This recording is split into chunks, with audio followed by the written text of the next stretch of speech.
Okay, Star Wars fans and YouTubers, I'm back. Now, I mentioned before how I want to get out of being such a strict Imperial collector and broaden my horizons some, doing more things like Cantina aliens as well as Jabba's Palace aliens. That brings me into my next review, Umpass-Stay. He is from Jabba's Palace. He's actually going to be the second Jabba's Palace alien I have ever reviewed, the first being the Gamorrean Guard from the Vintage Collection. Take a good look at this guy. A lot of you may not be familiar with the 30th anniversary packaging. Yeah, this guy's 5 years old. It's quite classic. I do like the black and white packaging as well as the collector coin. Here's some other figures from the wave and a good picture of him on back. Also, a lot of you may have forgotten or be unaware of the fact that the 30th anniversary, they generally pack their figures with a lot of accessories to where they don't now. That's one of my biggest complaints about the Vintage Collection is lack of accessories. Let me read you about this guy really quick. Umpass-Stay is a percussionist who plays with the Max Rebo Band.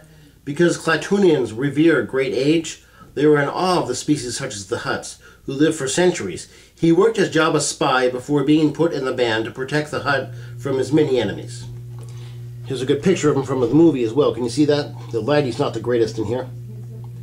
But anyway, I got two of these guys, $6.99 a piece from Entertainment Earth. I couldn't pass it up because I was ordering some other stuff as well.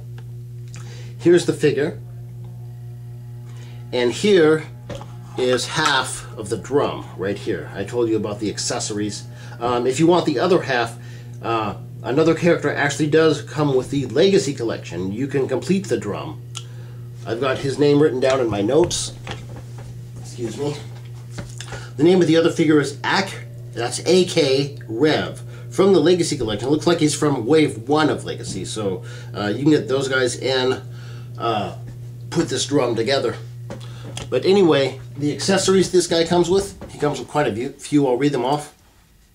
This is just an example of all the stuff he comes with. He comes with, let's see, a half of drum, a drum base, 2 drum tubes, a drum stick, shoulder armor, and a collector coin. A lot of you have forgotten about the collector coins. The 30th anniversary did them.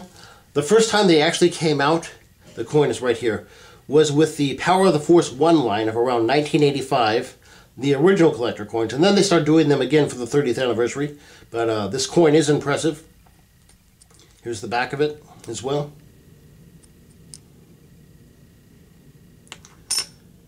Take a good look at this figure. For being 5 years old, I still think the 30th anniversary, even the Saga collection, they both hold up well just with the way the figures look. They're very good looking figures. I remember a while back, let me put my notes up and give you a good 360. A while back, I did do Lando Calrissian and Smuggler's outfit, and you know, I was just impressed for a 5-year-old figure how well he was done. A lot of people are. This is a very underrated line, and a lot of it has gone down in price on eBay. So, as a current collector, you may want to look back to the 30th anniversary. They had some really good figures. Anyway, I will read his articulation off to you. Hold on. They're still pretty articulate as well. Not up to the what the Vintage Collection is, but still, they're pretty good. Let me read this off.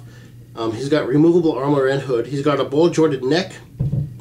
Let's see, he's got ball-hinged shoulders, swivel elbows, swivel waist, swivel hips, ball-hinged ankles, and no knee articulation. That is one drawback from him. But still, all the stuff he comes with, I know a lot of you out there want to complete the Jabba's Palace scene as well as the Cantina scene.